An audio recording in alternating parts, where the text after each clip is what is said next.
Hello， 大家好，今日咧就會講1號嘅魔術師啦。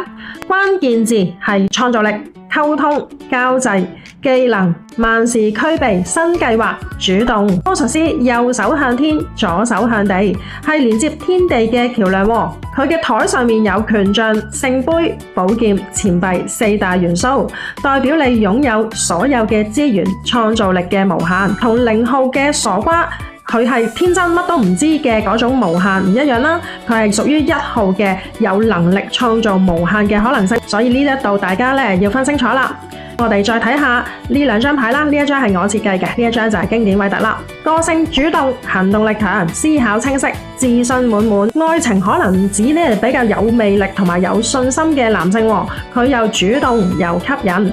事業有能力啦，溝通能力強，表現出色，容易成為焦點。上堂嘅時候為咗教大家深刻啲去記憶呢一張魔術師嘅牌啦，大家聯想翻而家現代我哋喺舞台上面見到嘅魔術師都彷彿好似係乜嘢都有可能，乜嘢都可以創造出嚟一樣。不過要留意翻啦，如果逆位嘅魔術師就係太自信啦，可能會變成自大啊，可能好似騙子咁口甜舌滑去呃人，亦都會錯用咗自己嘅能力啦。